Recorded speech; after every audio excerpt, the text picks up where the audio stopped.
Vous écoutez le CKB Show, votre rendez-vous quinzomadaire qui parle de Google, de Chrome OS et des Chromebooks. Pour cet épisode estival, je vous ai déniché la perle rare qui murmure aux oreilles de l'éducation nationale tous les bienfaits des outils Google, que ce soit la suite bureautique Workspace ou encore les Chromebooks. Il est LE professeur de technologie que j'aurais aimé avoir pendant mes années collège et lycée. Et aujourd'hui, il nous fait l'immense honneur de nous accompagner dans cet épisode pour nous parler de son parcours en tant qu'enseignant avec les outils numériques. Je suis Nicolas, facilitateur numérique, et je suis accompagné de Marc Bonin. Bonjour Marc, comment vas-tu ? Bonjour, très bien. Merci de m'accueillir, Nicolas. Eh bien, c'est avec un grand plaisir qu'on t'accueille sur ce podcast parce que je sais que tu es passionné de tout l'univers des outils numériques, mais également de l'univers Google. Et on va parler de ça tout au long de cet épisode, une petite heure. On n'a pas de limite. Si jamais tu veux m'en dire encore plus, faut pas hésiter. Nos auditeurs sont habitués à des écoutes assez longues. On parle beaucoup, je parle beaucoup, et ils le savent. Mais avant de nous plonger plus profondément dans notre discussion du jour, si tu le veux bien, je tiens à exprimer toute ma gratitude à tous nos auditeurs. Tous les jours, chaque jour, vous êtes de plus en plus nombreux à nous écouter, à partager vos réflexions et vos idées. Ça alimente clairement nos discussions. Et pour ceux qui préfèrent d'ailleurs la vidéo à l'audio, abonnez-vous à notre chaîne YouTube. Le lien évidemment sera dans les notes du podcast, donc n'hésitez pas, il y aura un petit lien, vous cliquez dessus, vous vous abonnez. N'oubliez pas d'activer également les notifications pour rester informé des dernières publications. Oui, parce que beaucoup vous abonnez, mais vous oubliez de venir voir quand on sort un nouvel épisode, et cet épisode-ci sera parfait. Si vous appréciez ce que nous faisons, et que vous désirez évidemment nous soutenir de manière un peu plus concrète, n'hésitez pas à faire un geste sur patreon.com/mychromebook. Alors Patreon, patreon.com/mychromebook. Votre soutien financier, c'est notre carburant. Ça nous permet de continuer à produire des contenus et à développer nos publications. Chaque don, aussi minime soit-il, fait une différence monumentale pour nous. Peut-être que vous l'ignorez, peut-être Marc tu l'ignores, si tu deviens patriote, tu peux gagner un accès à notre salon VIP privé sur le Discord. C'est un espace un peu dédié où on échange directement avec nous, donc tu peux me poser une question directement et j'y réponds en priorité par rapport au salon classique. Tu peux partager tes idées, participer à des discussions exclusives. Alors, on parle de tout et n'importe quoi, évidemment on parle des outils Google, mais ça déborde très souvent sur plein d'idées technologiques et ça c'est juste bluffant. Et en plus, quand on est patriote, sur le site My Chromebook, vous pouvez naviguer sans publicité du tout. Oui, je le sais, il y a beaucoup trop de publicité sur mychromebook.fr, mais que voulez-vous, il nous faut de la publicité pour pouvoir vivre et faire tourner le CKB Show et mychromebook.fr. Alors pour nous, évidemment, si vous vous abonnez, c'est un véritable game changing et ça nous permet encore d'aller plus loin et de prendre un peu de temps pour faire des épisodes bonus. Évidemment, votre soutien représente énormément pour nous. C'est grâce à vous qu'on peut continuer à créer, à partager et évidemment à apprendre. Alors merci pour votre engagement, pour votre soutien. Si vous appréciez ce que vous entendez, n'oubliez pas de vous abonner. Un petit coup de pouce, ajouter des étoiles et des commentaires sur votre application de podcast. Ça change tout. C'est ça, j'adore. Quand vous nous aidez au quotidien, que ce soit par le partage ou financièrement, si vous le souhaitez. Marc, si tu veux, après ces présentation, cette introduction toujours trop longue, me dit-on, est-ce que tu pourrais, toi, te présenter, nous expliquer ton parcours en tant que professeur, alors je vais le mettre au sens large, professeur, parce que je sais que tu as énormément de casquettes et tu vas nous en dire beaucoup sur toi. Alors, donc je suis Marc Bonin, voilà, j'ai 52 ans, j'enseigne depuis 30 ans, voilà, donc c'était ma 30e année au mois de janvier, voilà, et donc j'enseigne en collège, j'enseigne la technologie collège et j'ai quelques autres missions à côté. Dans le collège où je travaille actuellement, je suis animateur en pastoral scolaire, je suis également moniteur de scourisme, c'est une mission que j'aime beaucoup, voilà, et je suis également, j'anime 2 autres projets qui me plaisent beaucoup. C'est le projet Mini-Entreprise. On en parlera peut-être un petit peu plus tout à l'heure. Oui. Le projet Mini-Entreprise avec l'association Entreprendre, l'association nationale Entreprendre pour apprendre. Et j'anime également des classes de défense. Donc, ces classes de défense, en fait, c'est entretenir le lien armée-jeunesse, armée-nation. Okay. Voilà. Et t'es une belle, beaucoup de choses. Dis donc, tes journées doivent être extrêmement bien remplies. Je ne m'ennuie pas. C'est ça qui est génial. Voilà. Alors, avec tout ça, qu'est-ce qui, au début, dans ta carrière, donc il y a 30 ans, me dis-tu, qu'est-ce qui t'a amené, qu'est-ce qui t'a attiré vers l'enseignement, peut-être en général, et peut-être plus l'enseignement technologique, informatique, peut-être? Tu peux me dire comment tu en es arrivé là? Parce que je sais que pendant les préparatifs, tu m'as expliqué, et c'est assez étonnant, je pense que tout le monde peut l'entendre, et ils vont être surpris. Alors, il y a 30 ans, en fait, on est venu me chercher pour assurer un remplacement qui devait durer un mois. Voilà, c'était une super prof de technologie qui était religieuse et prof de techno. Et cette religieuse et prof de techno, elle avait déjà, et donc elle arrivait en fin de carrière, elle était en arrêt maladie parce qu'elle était bien fatiguée, et voilà, et elle avait déjà tous ses cours à l'époque sur Mac+, voilà, sur des vieux Mac+, les petits ordinateurs avec un tout petit rectangle, voilà, qui disaient, voilà, qui était, voilà. Donc, elle m'avait fourni tous ses cours. En fait, elle m'avait assuré son remplacement. Elle me prenait une demi-journée le samedi matin et on préparait la semaine, voilà. Et j'ai commencé. Elle m'a mis le pied à l'étrier dans l'enseignement comme ça. Et voilà. Et donc, j'ai continué ces remplacements pendant à peu près 3 ans. Et après, j'ai décidé de passer le CAPES interne. Voilà. Donc, j'ai commencé comme ça. Et avec tous ces cours préparés en numérique. Et c'était une super aide, voilà. Et puis après, au fur et à mesure, j'ai continué avec le numérique avec des Mac. Après Mac+, j'ai eu un Mac LC3, j'ai eu un Mac Performa 630, j'ai eu plusieurs Mac, voilà. Et après, c'était compliqué de continuer avec l'environnement Mac, parce que voilà, il y avait plein de ressources, plein de logiciels, des logiciels métiers qui étaient sous PC, et donc à un moment donné, je suis passé du côté de Windows, et voilà, et donc j'ai continué avec Windows jusqu'à découvrir les outils de Google. Alors, dans le collège où je travaillais avant de travailler dans celui-ci, j'ai été pendant 15 ans responsable, 16 ans responsable informatique dans le collège. Voilà. Donc voilà. Donc j'ai commencé à gérer un parc j'ai commencé, il y avait 70 PC, et j'ai terminé, il y en avait pas loin de 200. Voilà. Donc c'était une belle une charge importante, mais voilà aussi voilà un beau défi personnel, parce que moi j'ai pas de formation, je suis pas un informaticien, je suis pas un codeur, je suis pas à la base, je suis quelqu'un qui a découvert l'informatique sur le tas, voilà. Et voilà. Et en 2013, j'ai découvert les outils de Google, et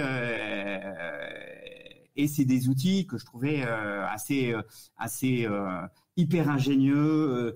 Tout était connecté, voilà, que ce soit la messagerie, que ce soit les drives, que ce soit les applications traitement de texte, tableur, voilà. Et puis j'avais l'impression que en fait chaque semaine, chaque jour, on avait une nouveauté. Il y avait un bouton qui apparaissait, une nouveauté, voilà, et on avait l'impression que c'était presque une magie quotidienne de trouver toutes ces évolutions, voilà. Et voilà. Donc j'ai commencé en 2013, j'ai déployé le Google, la première plateforme Google Edu en 2013, et que j'ai déployé dans le collège où je travaillais.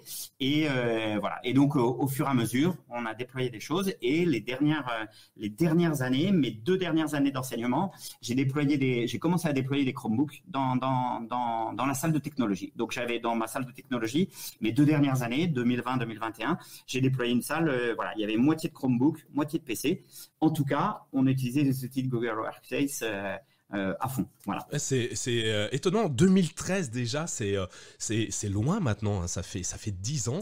Ça fait 10 ans. Tu as dû être, alors je sais pas exactement, mais je pense que tu étais dans les précurseurs à lancer Google Éducation dans un établissement scolaire. Ça a été compliqué à mettre en place cette solution logicielle ou pas? Alors, non, c'est pas compliqué. C'est ça qui est génial avec cet outil-là, c'est que on n'a pas besoin d'être un informaticien, on n'a pas besoin de coder, on n'a pas besoin de s'enfoncer dans les méandres d'un système. Quand on veut, voilà, quand on veut déployer des choses en masse, souvent il faut passer par du codage, de la programmation, voilà. En tout cas, c'est le cas dans l'environnement Windows. Et ce que j'ai trouvé chouette avec les outils Google, c'est que voilà, ça a été pensé et je pense réfléchi pour des gens qui maîtrisent pas en fait tout ce côté de programmation, et justement ça facilite grandement la mise en place de ces outils pour les établissements scolaires. Ouais, et en fait, c'est ça dont on a besoin dans les établissements scolaires, c'est-à-dire des choses qui peuvent s'installer, s'administrer avec simplicité, en cochant des boutons, en cochant des interrupteurs, voilà. Et c'est ça qui facilite la mise en place, et je trouve qu'il facilite l'utilisation. Ouais, effectivement, voilà. tu le dis bien, c'est Google. Alors, peut-être pas non conçu pour des professionnels de l'informatique, mais Google, on a l'impression, enfin moi c'est l'impression que ça me donne, c'est que Google a plus imaginé ses logiciels, ses ordinateurs comme des outils. Et il ne faut pas que ça soit contraignant un outil, sinon on ne sait pas l'utiliser, et il ne faut pas qu'on perde du temps à mettre en place un outil. Un marteau, ça fonctionne, tout le monde sait comment ça fonctionne, c'est simple, c'est basique, on n'a pas réinventé quelque chose de spécial, un marteau avec des trucs qui clignotent dans tout. Non, un marteau c'est un marteau, et il casse, t'en prends un autre.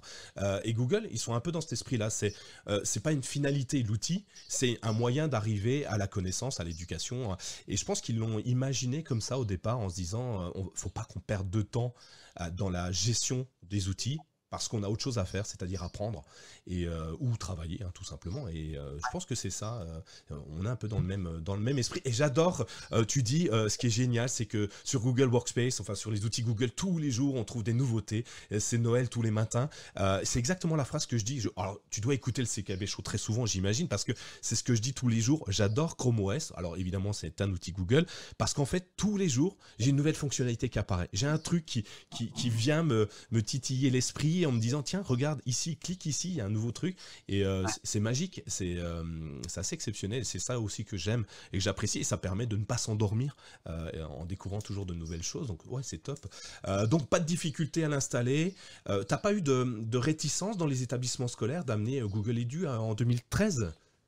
Alors j'ai eu la chance d'avoir des chefs d'établissement en fait qui étaient toujours intéressés par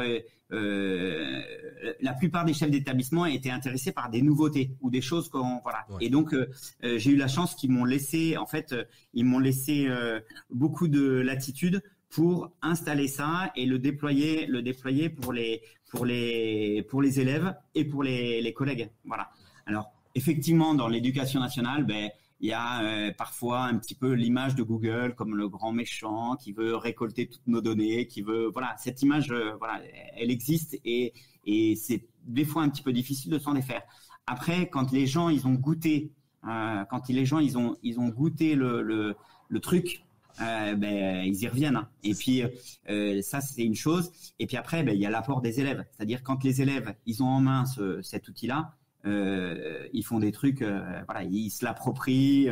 Si peu qu'on autorise, qu'on autorise sur la plateforme Google Admin, qu'on autorise des choses, et eux ils s'approprient le truc et ils en font vraiment un outil vraiment de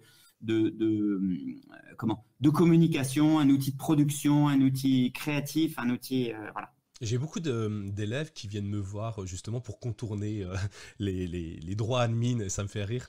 Comment on fait pour installer tel truc? Parce que moi j'ai un Chromebook, mais les administrateurs ils veulent pas que je le fasse. Et il y en a qui ont des tonnes d'idées. J'ai eu un élève qui me disait ah tiens moi j'ai contourné parce qu'on n'a pas de chat, où tout est surveillé par les enseignants, par les profs. J'ai contourné, j'utilise le Google Doc et on a ouvert un doc partagé avec toute l'école, et en fait dans les commentaires on discute en chat dans les commentaires, mais les profs ils le savent pas, et ça m'a fait sourire, comme quoi n'importe quel outil peut être utilisé si tant soit peu on est un petit peu intelligent, et c'est juste malin. Et moi j'ai trouvé ça hyper intéressant. Ce petit, j'aimerais bien qu'il me recontacte. Je pense qu'on pourrait faire un truc génial. Il avait beaucoup d'idées, c'était amusant. Dans tes 30 années d'anciennement, est-ce que c'était est-ce que tu as eu un fait marquant lié à l'informatique, quelque chose qui t'a vraiment plu, qui a changé ta façon peut-être de travailler? Est-ce que c'est l'arrivée des outils Google, ou il y a un truc qui à un moment a fait changer de voie chez toi? Est-ce que tu as une idée là-dessus? Alors, ce qui a vraiment fait changer ma manière c'est ma manière de partager mes cours en fait. Avant les outils Google, on donnait une feuille papier, à un élève qui classait dans son classeur, et puis voilà, ça s'arrêtait là. Depuis les outils Google, en fait, quand on voit le potentiel de partage, moi je me suis approprié très vite l'outil Google Site, et je mets en ligne mes cours en permanence, mes cours, mes corrections, les TP, j'ai des petites vidéos. Si tu regardes mon site, j'ai des petites vidéos d'expérience. À chaque fois, j'ai des albums photos parce que j'aime beaucoup faire des photos, et je trouve que des fois une photo ça vaut 10 000 textes. Donc j'ai utilisé cet outil-là pour partager mes cours avec mes élèves, et partager les cours également avec les parents. En fait, les parents, ils sont jamais dans la salle de classe. Et en fait, cet outil Google, quand je remplis mon cahier de texte, qui est une obligation, pour le suivi du travail. En fait, quand je remplis mon cahier de texte, en fait, je mets le lien de la page de mon Google Site pour que les élèves puissent retrouver le travail le soir, et que les parents puissent retrouver le travail le soir. Et ça, ça a été le Google Site, c'est vraiment l'outil qui me permet de partager déjà avec les élèves quand ils rentrent le soir, ou avec les parents, et de rendre compte un petit peu de ce qui se passe dans la salle de classe. C'est génial, comme ça l'enfant n'a plus d'excuses pour dire mais non, on n'avait pas de devoir ce soir, ou j'ai oublié mon agenda, et que les parents savent pas du tout ce qui se passe, et après on est obligé d'appeler l'enseignant en disant est-ce qu'il y a des devoirs, est-ce qu'il doit faire ça ou ça, qu'est-ce qui s'est passé aujourd'hui. Donc ça, c'est vraiment génial. Alors, moi, je suis pas une brute du travail personnel. J'en donne pas beaucoup de travail personnel. Les élèves dans l'année, ils ont 8 évals. Et en fait, le travail que je demande, c'est avant les évals alors de temps en temps, il y a une petite présentation, il y a un petit travail à terminer, une petite présentation Google Slide à terminer. Mais je demande pas beaucoup de travail personnel. J'estime qu'ils en ont assez en maths, français, anglais, histoire G, pour pas les assommer avec le travail personnel. Donc, mais voilà, cet outil, il me sert. Les parents, en réunion de parents, ils me disent souvent, c'est bien ce que vous faites, parce que quand les enfants parlent de l'école, souvent, alors sans me jeter de fleurs, souvent ils parlent des choses qu'ils ont fait, ou des nouveautés qu'ils ont trouvées, ou des outils. Ils aiment bien parler des outils numériques à la maison, et c'est vrai que le fait, les parents m'en parlent souvent du site en disant avec ce site on retrouve facilement soit le travail qu'ils ont à faire, ou soit ce qu'ils ont fait dans la journée, et ça permet aux enfants de parler, aujourd'hui en techno, voilà ce qu'on a fait, et je te le fais voir. Voilà. Ouais. Là, c'est top, hein. Donc ça a transformé complètement ta façon d'interagir, d'échanger, de travailler au quotidien, et ça c'est hyper intéressant, et facile d'accès, parce qu'un site finalement, comme My Chromebook, normalement, c'est simple d'accès pour trouver l'information rapidement. Est-ce que tu voudras que je laisse le lien? Est-ce qu'on peut laisser le lien de ton site internet? Tout à fait. Écoute, si tu nous le laisseras dans les notes. Pour ceux qui nous écoutent et qui sont curieux, les enseignants qui voudraient s'inspirer de toi, pourquoi pas faire leur propre Google Site, ou t'apporter peut-être des solutions qu'ils ont eux aussi, et auquel tu maîtrises pas, ou que tu n'as pas encore vu, pourquoi pas, ça peut être intéressant d'échanger avec pas mal de monde. Donc n'hésitez pas, d'ailleurs, dans les commentaires du podcast, à nous laisser vos petites astuces, vos plans, vos idées, tout ce qui vous plaît, tout ce qui vous permet de vous améliorer au quotidien dans le domaine de l'éducation. Allez-y, je te partagerai, Marc, tout ce qui va bien. Donc tout changer, c'est génial. Et du coup, à un moment donné, tu utilises tous ces outils Google. Il est légitime d'imaginer que tu vas passer sur un Chromebook. Et donc, quand est-ce que tu as fait quand est-ce que tu es passé de ce fameux Windows contraint et forcé d'utiliser à un Chrome OS et Chromebook? Alors, quand j'ai commencé à utiliser quand j'ai déployé la plateforme Google Edu, alors j'utilisais les outils gmail.com avant 2013, Et en fait, quand je faisais un peu de veille, même pas mal de veille technologique autour de ces outils, et j'ai vu que le Chromebook commençait à prendre de l'ampleur, je me suis dit, je vais pas rester comme un idiot, faut que j'essaye. Et en fait, j'ai acheté mon premier Chromebook Acer. Alors c'était le 720p, C720p, Oui. donc qui était pas mal, qui était un petit 11 pouces. Voilà, je l'ai acheté d'occasion parce que à l'époque, je l'avais payé 170 €, donc une fortune. Je crois que maintenant tu l'achètes plus cher si tu veux en retrouver. Oui, mais voilà, d'occasion, c'est vrai que c'était accessible et puis ça permettait d'essayer puis de voir le potentiel, voilà. Alors j'ai acheté ce Chromebook et puis voilà, puis je me suis dit c'est quand même hyper puissant déjà. Alors il y a un minimum d'équipement. C'était un Chromebook tactile, donc c'était bien agréable d'avoir le tactile que je connaissais alors sur les tablettes, mais pas sur un appareil avec un clavier physique. Ouais. Et voilà. Donc j'ai commencé à m'en servir et en fait j'ai pas arrêté. J'ai pas arrêté et en fait le Chromebook est devenu mon outil de travail quotidien. Alors que ce soit à la maison, c'est mon outil 100% à la maison de travail et puis de mise à jour de mes cours, de communication avec les élèves, voilà. Et puis voilà. Alors le 720p, j'en ai eu deux autres d'ailleurs dont je me sers toujours.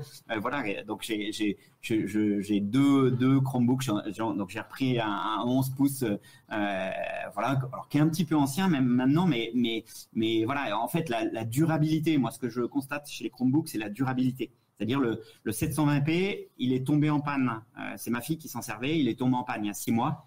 On l'a gardé plus de 10 ans. Ah oui, quand même. Et ouais, et en fait il est tombé en panne. Il y a une rangée de touches qui sont tombées en panne. Et ça m'embêtait un petit peu d'investir et puis de racheter un clavier, voilà. Donc mais concrètement, en changeant le clavier, je ne sais pas si on les trouve encore, mais voilà, il marche toujours, il démarre, la batterie est pas si déglinguée que ça, voilà. Et donc voilà. Et donc aujourd'hui, c'est devenu mon outil de travail quotidien, voilà. Alors au collège, on est sous environnement Windows, j'utilise des PC sous Windows, mais à la maison ou quand je suis, voilà, on a des réunions après dans le collège, voilà, j'ai toujours mon Chromebook 11 pouces avec moi et puis après j'ai un 13 pouces un petit peu plus grand, aussi tactile, aussi qui se retourne, qui est en format tente là, qui se met à l'envers et voilà, avec des stylets, avec voilà, ça c'est des petits outils qui complète bien, je trouve, le Chromebook. Ah voilà. oui, le stylet, tous ceux qui me connaissent savent que je suis un amoureux des stylets USI sur Chromebook et moi j'utilise la gamme Acer régulièrement. Je discutais hier ou avant-hier, je disais que sur mon bureau en moyenne j'en ai, là j'ai un peu rangé pour l'enregistrement, mais j'en ai 3 ou 4 qui traînent quand même sur mon bureau, tous des Acer tactiles, tous compatibles. Mon plus vieux, ça doit être le Acer R11, donc ça reste assez vieux, mais voilà, super intéressant. D'ailleurs, tiens, tu l'utilises et tu l'amènes pendant les réunions. Je suis curieux, tes collègues, qu'est-ce qu'ils en pensent de toi avec ton truc bizarre que tu amènes, le Chromebook? Est-ce qu'ils ont un regard sur ce produit-là ou est-ce qu'ils sont curieux de savoir comment ça fonctionne? Est-ce qu'ils te posent des questions? Alors dans l'établissement scolaire, donc on a 1300, 1400 élèves et puis on est 200 adultes à la fois. Donc on a des professeurs de collège, des professeurs de lycée et des professeurs des formateurs de centres de formation. Voilà, donc c'est l'établissement, c'est l'ensemble scolaire Saint-Jacques-de-Compostelle à Poitiers. Voilà, c'est un très bel établissement. Oui, je fais de la pub parce que je suis fan je suis fan de mon établissement et voilà, j'y passe vraiment du bon temps. Voilà, donc mes collègues, j'ai pas énormément de collègues, j'ai 2 collègues en fait qui utilisent des Chromebooks et voilà, et en fait on fait une petite communauté et on partage plein de trucs et astuces autour du Chromebook. Après, je pense qu'ils font pas la différence. Mes autres collègues qui sont voilà, ils font pas la différence entre un PC et un voilà, ils voient pas la différence entre un PC et un Chromebook. Ils font pas forcément la différence entre les outils. Ouais. Après, j'en parle souvent. Okay. Gros des fois. Moi, pour plusieurs réunions, des déplacements, je me souviens, je te donne un premier truc, c'est, il y a un petit moment maintenant, il y a bien 7 ans, un truc comme ça, autour d'une table, un déjeuner pro, tout le monde sort son IBM, à l'époque IBM existait encore, c'était, et moi je sors c'était un Chromebook donc convertible, donc tu peux passer, et tout le monde parle, machin, tout ça, ils discutent entre eux, ils sortent leurs ordinateurs, c'est compliqué parce que toi, il y avait les assiettes, les verres, faut se faire de la place. Et moi, je sors mon Chromebook et devant tout le monde, je le passe en mode tablette. Et là, tout le monde me dit, mais t'es fou, tu vas le casser. Personne n'avait jamais vu ça. Et je l'ai retourné et là, j'ai dit, mais non, vous inquiétez pas, les gars, tout va bien, hein. Et là, je le passe en mode tablette et je commence à écrire dessus. Et là, c'était une révélation pour beaucoup de ceux qui étaient autour de la table, alors qu'il y avait quand même pas mal d'utilisateurs d'outils Google. Et on a passé finalement la réunion, on a fini autour de ce produit bizarre qui était ce Chromebook. Et c'est pour ça que je te pose la question, parce que des fois, il y a des petits éléments qui attirent l'attention. Et moi, le fait de le faire violemment, genre je vais le casser, ça avait vraiment... fait son petit effet, l'effet waouh, et j'ai trouvé ça hyper intéressant. Sur Acer, tu es resté sur la gamme Acer tout du long ou tu es... Ouais, en fait, j'ai pas changé parce que le premier que j'ai eu, il était tellement solide que j'ai continué en fait avec les Acer. Et voilà, je trouve que pour cette gamme des Chromebooks, je trouve que vraiment ils répondent bien ils font le job. Ils font le job et puis voilà, le tactile il est précis, voilà. Et puis voilà, un Chromebook ça n'a pas besoin d'être puissant. Ça n'a pas besoin d'être puissant parce que la puissance de calcul, elle est sur le Google Workspace ou les applications qu'on installe dessus. Donc voilà. Donc je trouve que c'est un super rapport qualité-prix. Voilà. Ouais, et tu le dis bien, hein, et on le redit jamais assez parce que souvent les gens comparent les caractéristiques techniques entre PC Windows, Mac et Chrome OS et ils disent mais attends, 4 Go de RAM, qu'est-ce que je vais faire avec 4 Go de RAM et 16 Go d'espace de stockage? Un Chromebook, on n'a pas besoin de parler technique, on parle service, utilisation, on parle outils, mais on parle pas technique parce que pas besoin. Ça sert à rien de savoir s'il est méga puissant ou pas puissant, tout est déporté sur les serveurs. Alors tu parles des outils Google, moi j'utilise plein d'autres outils qui sont pas liés à Google sur mon Chromebook et la plupart du temps c'est sur les serveurs de la société et c'est bluffant. Je fais du montage vidéo, on m'a à plusieurs reprises, peut-être que tu en fais pour à titre perso ou tu fais de la photo, donc à titre perso, je fais mes modifications, enfin mes retouches d'images, de photos sur mon Chromebook via Lightroom. Attention, Lightroom, mais Lightroom CC, donc déporté sur le cloud. Et donc du coup, je n'ai pas besoin de puissance de calcul. Je fais des montages vidéo, on va dire pro, puisque je les mets sur YouTube via My Chromebook, grâce à des logiciels type Clipchamp, qui appartient à Microsoft, ou à LumaFusion dernièrement, qui me permet d'avoir un produit hyper puissant, très rapide, et qui m'a coûté pas très cher déjà, et que je peux transporter partout. Et ce qui est génial, c'est que je passe d'un appareil à un autre. J'ai juste à me reloguer avec mon compte Google, et puis je retrouve mes données partout où je vais. Et ça, je trouve ça assez bluffant. Ouais, ça c'est magique de retrouver son environnement, voilà, et voilà, je rebondis là-dessus. Moi, j'utilise alors pour les élèves, j'utilise l'application que j'utilise beaucoup, c'est SketchUp for Schools. Ouais. Voilà, l'application elle est ultra puissante, voilà. Elle demande un petit peu de temps il y a un petit peu de temps de chargement au départ. Mais une fois que l'application elle est lancée, les élèves ils font leurs dessins, ils découvrent, voilà. Et ce que je trouve génial aussi, c'est que ils rentrent à la maison et ils se connectent à leur compte Google et ils retrouvent leur SketchUp et ils retrouvent leur production de la journée. Et ça c'est super, c'est super. Il n'y a pas besoin d'installer, il n'y a pas d'installation de logiciel, il n'y a pas de voilà. Donc voilà, j'utilise SketchUp. Cette année j'ai installé Canva. Donc j'ai développé j'ai déployé un compte Canva Edu qui permet de bénéficier, voilà, donc les élèves peuvent utiliser un compte Canva Edu, et j'utilise également l'application Lego. En fait, j'ai la chance d'utiliser les Lego Mindstorm, voilà, et donc j'utilise également l'application Lego.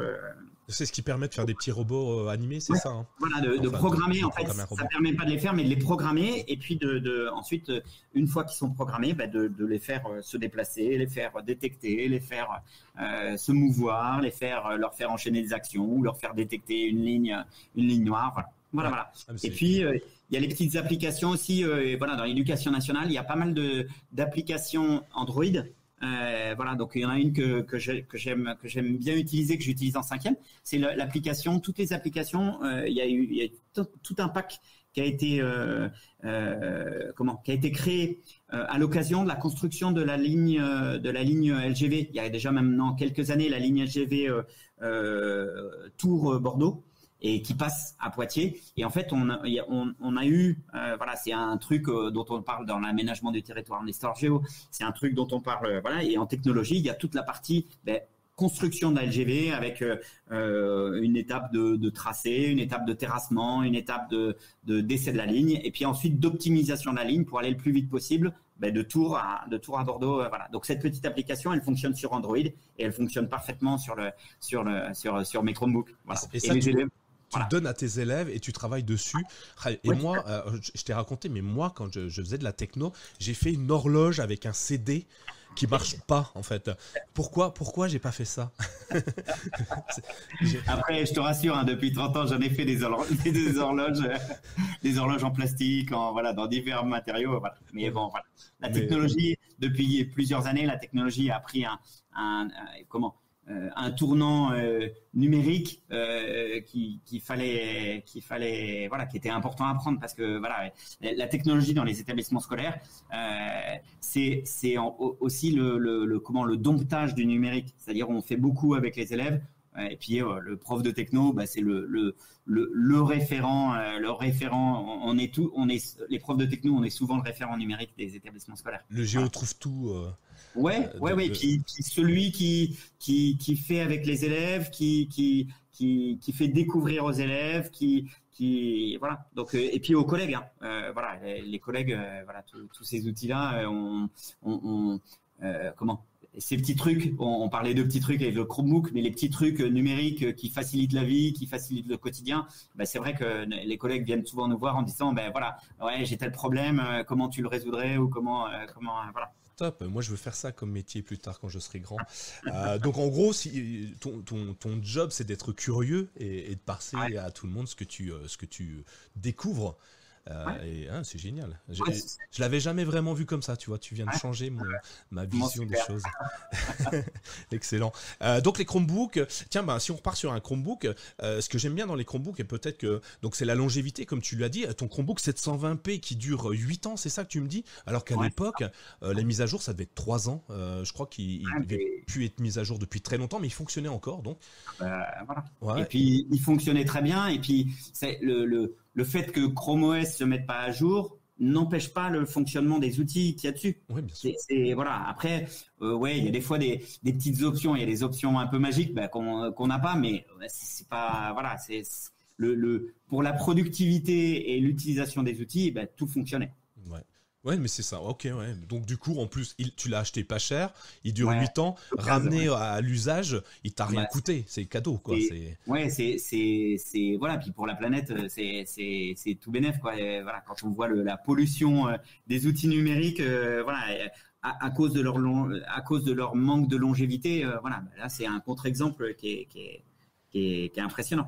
Et d'ailleurs, en parlant de planète, tu l'as vu peut-être passer, le Acer Vero, tu sais, la gamme fabriquée en PCR, tu sais, du produit du plastique recyclé marin, et qui est attiré. Donc du coup, la gamme Vero va aller encore plus loin. Donc le plastique est recyclé, donc pour l'environnement c'est top. La batterie, on est sur une durée 10-12 heures d'autonomie au départ. La longévité, maintenant Google fait des mises à jour de 8 ans. Donc tu te rends compte, le tien il a été mis à jour 3 ans et tu l'as gardé 8 ans. Donc si on fait un ratio, celui qui est mis à jour 8 ans, on le garde combien? 21 ans? Est-ce que ça sera 21 ans? Alors peut-être que les outils, en fait, les outils utilisés demandent quand même un petit peu de puissance de calcul, mais la puissance de calcul, elle est déportée. Donc c'est vraiment un bénéfice, je trouve, comme outil. Voilà. Et tu vois, dans les Vero 514 de souvenir, on va me corriger si je me trompe, mais ils ont même facilité la réparation. Tu vois, tu as un problème de clavier, Ouais. tu peux démonter avec un cruciforme classique ton Chromebook et changer le clavier. Et je crois que tu peux même acheter les pièces détachées sur. Tu sais, ils ont un SAV, bah, c'est pas loin de chez toi, je crois, le SAV Acer, je sais plus où il est. Il y a un SAV en France et tu peux acheter les pièces chez eux. Juste, tu débranches, tu clips, c'est très très simple. Hein. Maintenant, un ordinateur à monter, démonter, c'est de plus en plus simple. Ils sont un petit peu plus épais, hein, c'est sûr, parce qu'il faut pouvoir le démonter facilement. Mais tu vois, tu peux lui donner une vie encore supplémentaire, même en cas de problématique sur un clavier. Donc non, c'est bien, ok. C'est vraiment un truc positif, Ouais, je trouve. c'est Voilà. top. Donc le Chromebook, tu y allais parce que Google, parce que une longévité de malade, parce que toi-même tu l'as essayé et puis que tu t'es aperçu que c'était bien. Les élèves, ils en pensent quoi? Ils ont testé ça?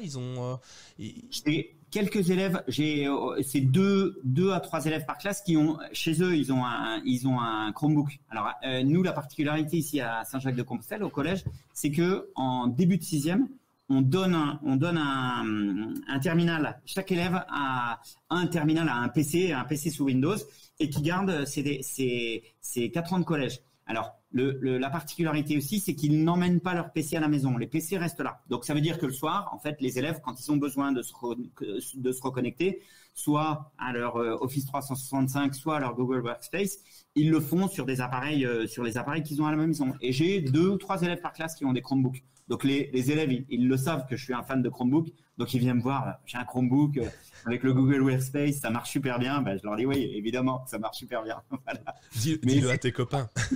Oui, dis-le à tes copains, exactement. Mais voilà, les élèves qui ont un Chromebook, ils sont contents de venir discuter avec moi. Et puis voilà, ben, des fois, on se montre des petits trucs qu'ils peuvent faire avec leur Chromebook qui marchent pas sur PC. Mais il y a quand même beaucoup de choses. Ce qui est assez extraordinaire, je trouve, avec Google Chrome, c'est que on retrouve les fonctionnalités qu'on a sur le Chromebook. Voilà, on en retrouve, 90%, on retrouve les fonctionnalités sur un PC sous Windows avec Google Chrome. On retrouve ces fonctionnalités et c'est ça qui est incroyable. Ouais, c'est Voilà. ça, on peut passer d'un univers à un autre très facilement. Sans- Et c'est d'ailleurs ce que les utilisateurs Mac, Windows ont du mal à imaginer parce qu'ils sont dans un écosystème qu'ils apprécient. Et souvent, quand on parle d'un Chromebook à quelqu'un qui est pro Mac ou Microsoft, il se dit non, mais on peut rien faire sur ton ordinateur. Alors que, comme tu le dis justement, on peut faire 80-90% partout. En fait, c'est le même outil finalement qu'on utilise et c'est peut-être même mieux d'ailleurs parce que ne rien centraliser sur un seul appareil te permet de retrouver tout partout tout le temps. Ouais.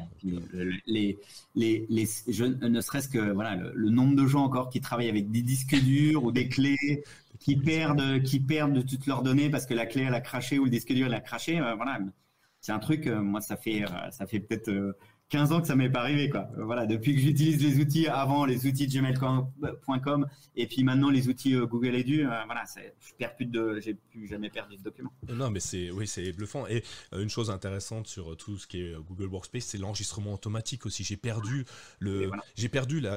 l'habitude d'enregistrer. Alors quand je pars sur un produit Windows, que je suis obligé d'utiliser un logiciel local, une fois sur deux, je perds mes données à la fin de ma session. Parce que bêtement, il m'a prévenu, hein, attention, un gros warning, voulez-vous enregistrer ? Je lis même plus parce que et du coup je perds mes données. Donc ouais, c'est une tranquillité d'esprit énorme, je pense, Chrome OS et Chromebook.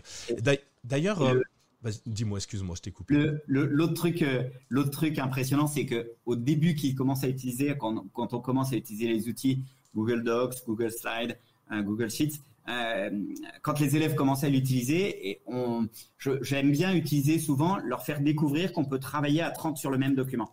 Et voilà. Et dans une classe, on ouvre un Google Docs et voilà. Alors ça demande un petit peu de voilà.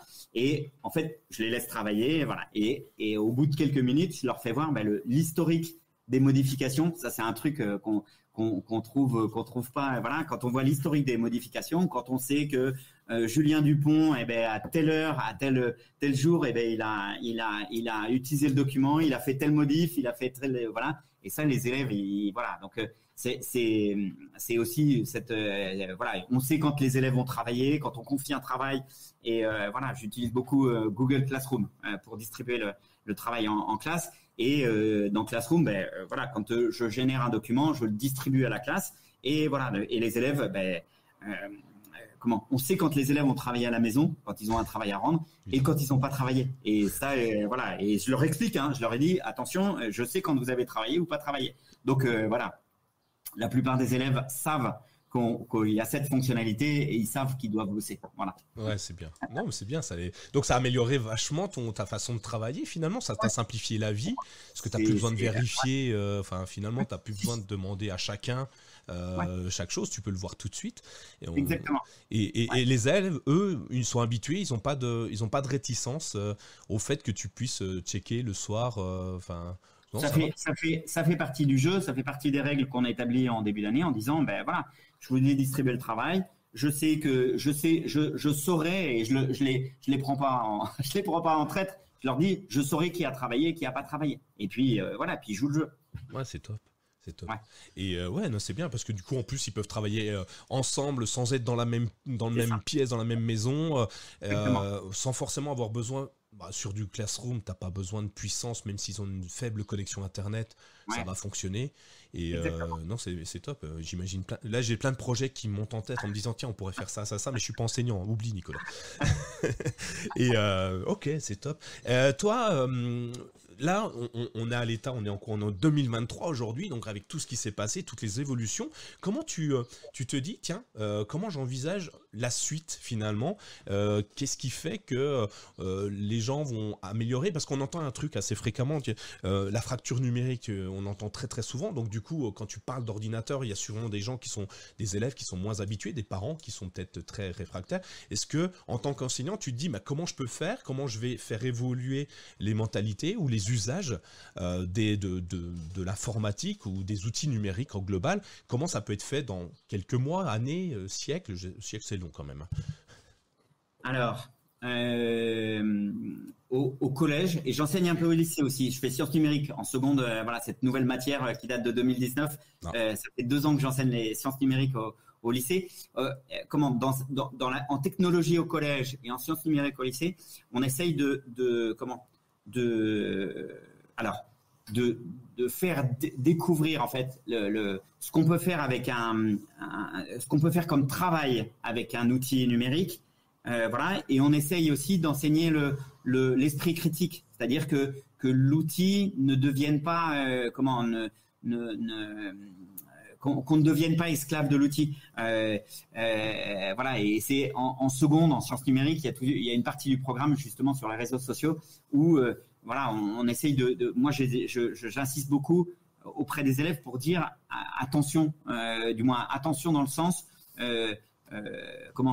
par exemple, certaines plateformes de réseaux sociaux, en fait, on peut les considérer parfois comme des mangeurs de temps. Et et je leur dis, j'essaye de les éveiller à ça en disant mais regardez le temps. Vous avez des outils sur tous vos appareils, sur vos smartphones. Vous avez des outils qui permettent de mesurer. Regardez le temps que vous passez et rendez-vous compte de ce temps-là. Voilà, voilà, et prenez conscience de ce que ces plateformes en fait elles viennent manger votre temps dans la journée. Elles viennent voilà, et vous détachent des fois de vos copains, de vos amis, de votre famille, voilà. Donc ça, c'est un truc sur lequel j'insiste beaucoup. Après, réduire la fracture numérique, c'est pour moi, c'est de mettre dans les mains des élèves ou de parler à mes collègues d'outils qui sont performants et qui sont performants, qui nous permettent d'arriver à faire ce qu'on a besoin de faire, c'est-à-dire dans le métier de prof, c'est éditer nos cours, produire du contenu autour de nos cours, produire du contenu, voilà, évaluer nos élèves, les corriger, et voilà, et que ce soit performant et que ce soit voilà. Après, auprès des élèves et des familles, c'est essayer de leur mettre dans les mains des outils qui leur permettent de résoudre leurs problèmes quotidiens, de démarches administratives, d'être en relation avec des services de l'État, d'être voilà, et le moins on y passe de temps, voilà, plus on a un outil performant là-dessus, le moins on passe de temps, le mieux c'est. Ouais. Oui. Voilà. Ça résume bien. Ça répond bien à la question. Ça résume bien un Chromebook où les outils Google, on perd pas de temps à les utiliser parce qu'ils fonctionnent, ils sont simples, ils sont rapides, efficaces. On passe plus de temps à réfléchir au produit, enfin au travail qu'on est en train de faire, plutôt qu'à se dire ah mince, va falloir que je fasse ma mise à jour. Ah mince, il faut pas que je fasse. Bon, voilà, on perd plus de temps dans l'usage même de l'outil et on se concentre sur l'essentiel, c'est-à-dire le travail en cours. Et ça, c'est bien. Pour moi, Chrome OS, ça a changé, ça a été vraiment un changement. À la base, je suis informaticien de très loin, et je passais je le dis à tout le monde, tout le temps, là, tous ceux qui nous écoutent vont me dire, tu le dis à chaque fois, mais j'y tiens. Je passais mes dimanches midi devant les ordinateurs de toute ma famille et de mes amis, parce qu'ils avaient tous fait des trucs, je sais pas quoi. Je passais du temps infini parce qu'en plus ils avaient des vieilles bécanes très très longues, et eux ils s'amusaient, ils buvaient l'apéro, voilà. Et moi je loupais la moitié de mon temps à cause de l'outil informatique qui était mal utilisé, et tous ceux que je voyais souvent, pour les voir plus maintenant, j'aurais tous équipés d'un Chromebook. Et étonnamment, je passe mes repas avec eux maintenant. Et pourquoi ? Parce qu'il n'y a plus de problème. Et il y a des personnes qui ne m'appellent même plus. Avant, ils m'appelaient tout le temps pour me dire « Ah tiens, j'ai un problème. » Et maintenant, ils utilisent l'ordinateur parce que ça marche en fait, point. Et ils passent pas une demi-heure à se poser la question de comment le faire fonctionner. Et ça, je trouve ça génial. À mettre à jour, à être à jour de sa dernière version, à mettre à jour l'antivirus, à comment déviruser voilà, c'est incroyable le temps, voilà, effectivement, le temps qu'on peut, ce qui peut se passer si voilà, le PC est virusé, voilà, et avec Chromebook ça se passe pas. Voilà. Ouais, c'est ça. On passe notre temps à faire des choses correctes et concrètes et très intéressantes. Et dernière question avant de te laisser, parce que j'imagine que tu as plein de choses à faire. Est-ce que tu as un projet aujourd'hui autour de l'informatique, peut-être des Chromebooks, Chrome OS, qui est en cours et que tu aimerais, pédagogique ou pas, ou technologique, que tu aimerais mettre en avant et peut-être défendre en te disant tiens, venez nous accompagner sur ce nouveau projet, j'adore, et il y a tellement à faire que j'ai besoin de vous, apporter vos idées. Oui, tout à fait. Alors, le projet que je voudrais mettre en avant, c'est le projet mini-entreprise avec l'association Entreprendre pour apprendre. Alors, une mini-entreprise, en fait, c'est, je te fais 1 minute de présentation.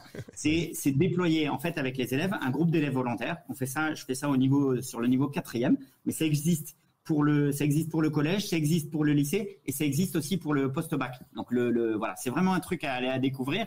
Entreprendre pour apprendre. Et voilà. Donc, on a déployé, ça fait 6 ou 7 ans que je déploie ce projet mini-entreprise. Voilà. Donc, c'est inventer, donc avoir une idée de produit ou de service et ensuite s'organiser en équipe pour mener à bien ce produit et le développer, ce produit ou service, le vendre, en faire la publicité, voilà, et ensuite gagner un peu d'argent avec ça. Et voilà, donc ça c'est voilà. Alors je fais ça, c'est un projet qui dure, ça fait 2 heures par semaine, et en fait on utilise pour déployer toute la partie, on va dire toute la partie réflexion, tous nos brainstorming de départ, tout voilà. Et on fait tout ça avec les outils de Google. Donc voilà, on a un drive partagé, on a un space, un groupe space dédié à ça pour discuter entre les séances, pour dire voilà, et que chacun dise voilà, j'ai fait ça c'est fait, un Google Sheets pour dire voilà, cette semaine on a fait ça, il nous reste ça à faire avec des petits points verts, orange, rouge, voilà, pour dire ça c'est fait, on a accompli ça. Pour stocker les documents, on fait évidemment un Google Site pour faire la pub de notre produit, puis pour pouvoir recevoir les commandes avec un Google Form, avec voilà. Donc ça c'est un projet génial. Donc cette année mes élèves ils ont fait une mini entreprise qui s'appelle EcoDéco. Vous pouvez le voir sur mon site. Et donc ils ont, à partir de déchets, en fait, c'est des produits qui sont voilà, c'est des petits produits de rangement qui sont constitués en gros à 80% de déchets, pardon. Et voilà, donc ces petits outils de rangement, on a 4 modules qu'on combine comme on veut. un petit porte-manteau, un petit porte-clés, une boîte pour mettre des plantes ou mettre des ustensiles de cuisine, voilà. Et puis un petit produit qui permet sur des petits morceaux de métal de récupération, démonter des petits photos ou des tickets de caisse ou des feuilles, voilà. Donc ils ont déployé ça, ils ont vendu quasiment pas loin de 80 produits, voilà. Et donc le bénéfice, donc il y a une partie du bénéfice qu'on redistribue aux élèves et il y a une partie où on aide une association qui s'appelle sur Poitiers, une association qui est assez connue, qui s'appelle Un hôpital pour les enfants. Voilà. C'est top. Donc ça c'est un projet top. On est en relation, on a un mentor qui est un chef d'entreprise, on a voilà, et puis on a alors on doit cette mini entreprise en fin d'année, on doit la présenter et donc on va cette année on a été allé à Bordeaux dans la salle du Pain Galant où on a concouru avec 70 mini entreprises de Nouvelle-Aquitaine. Voilà, et donc on a terminé l'année dernière, on a terminé 3e. Cette année, on a terminé 6e de Nouvelle-Aquitaine. Donc c'est vraiment des trucs super. Et ça développe un esprit d'équipe, voilà. Et puis beaucoup d'interactions. En fait, toute la semaine, ils continuent de travailler. Vraiment, ça motive les élèves. La salle de techno, voilà, est toujours ouverte et donc ils viennent toute la semaine en dehors des heures de projet. Ce projet, il est génial. Voilà. Ah, génial. Et pour le clin d'œil, c'est la première mini-entreprise que j'avais fait. C'était une mini-entreprise de formation aux outils de Google. Et donc, les élèves s'étaient spécialisés. Voilà, donc on avait fait des petits modules de 30 minutes sur les différents produits de Google. Et on avait été accueillis chez Google France, 8 rue de Lande à Paris. Et on avait été accueillis chez Google pour venir présenter notre mini-entreprise qu'on avait présentée à Guillaume Seco. Coucou Guillaume. Et voilà. Et donc on avait présenté notre mini entreprise et on avait eu l'immense honneur et plaisir de recevoir des conférences hyper intéressantes sur Google Arts and Culture, voilà, sur Google Maps. Voilà, on avait eu des super conférences et puis du service ressources humaines qui nous avait expliqué quel pouvait être le parcours d'un Googler, voilà, le parcours professionnel d'un Googler. Donc ça, c'était une expérience incroyable. Voilà. C'est top. Est-ce que tu dis qu'il y a des mentors? On peut tous devenir mentor ou il faut des caractéristiques, enfin il faut des choses particulières? Alors pour être mentor d'une mini-entreprise, en fait, c'est ouvert à tous les chefs d'entreprise ou soit des chefs d'entreprise, soit des gens qui ont un rôle, qui ont un rôle de manager ou de meneur de projet dans leur entreprise où ils travaillent. Voilà, mais voilà. Donc cette année, notre mentor, c'était Michael Guérin, qui est dirigeant de la petite entreprise Déclic, qui était le Google Partner du collège où j'étais avant. Voilà. Okay, top. J'ai regardé, je vais mettre le lien évidemment de Entreprendre pour apprendre, c'est ça. J'ai vu qu'il y avait la carte de France, il y en a un peu partout. Il y en a près de chez moi, je vais aller me rapprocher d'eux, tiens, pour voir si on peut s'amuser un peu. Et les élèves, c'est eux qui amènent le projet ou on les élèves, alors il y a des fois où quand la première mini-entreprise que j'avais fait sur les produits de Google, c'est moi qui avais amené l'idée. Et voilà. Mais là, cette année, le produit, ils ont fabriqué des petits prototypes de porte-manteaux, ils ont fabriqué des trucs qu'ils ont amenés. Et puis ensuite, on a rationalisé, optimisé, pris des décisions, voté sur les décisions à prendre. Mais franchement, c'est génial. Donc, ils s'organisent en entreprise, un DG, exactement. Un DCI. Alors, on avait cette année, tu vois, on avait 2 PDG, il y a des directeurs dans tous les services, production, directeur administratif, directeur financier, directeur de la com, voilà. Et donc chacun œuvre voilà. Et par contre, voilà, c'est pas un système descendant, c'est-à-dire que tout le monde a une voix et tout le monde fait valoir ses idées. Et c'est ça qui est super intéressant. C'est une vraie démocratie, une démocratie participative. Voilà. Eh ben écoute, c'est parfait. Je note, je le mets dans les notes de l'émission pour ceux qui veulent participer à ce projet. Je pense que c'est génial, ne serait-ce que pour donner l'envie aux enfants d'entreprendre. Je trouve ça génial. Écoute Marc, je te remercie pour le temps que tu m'as consacré. C'était génial, j'ai appris plein de choses. Très heureux de t'avoir rencontré en tout cas. Je mets tous les liens que tu m'as donnés. Si tu en as d'autres, n'hésite pas à me les donner dans les notes de l'émission. Le podcast va apparaître uniquement en podcast, mais je le mettrai sur YouTube, mais avec un fond classique. Et j'espère qu'on se croisera un autre jour ailleurs peut-être pour discuter encore pleinement des Chromebooks, de Chrome OS, de tous tes projets, qui sait, peut-être chez Google, peut-être à Paris, je sais pas, au Poitiers. Ouais. Et merci pour tout, en tout cas, c'était vraiment plaisant. J'espère que vous avez aimé, auditeurs. N'hésitez pas à nous poser vos questions. Est-ce que Marc, on peut te poser des questions ? Est-ce que si on va sur ton site, on peut te laisser un commentaire, te demander quelque chose ? Oui, il y a mon adresse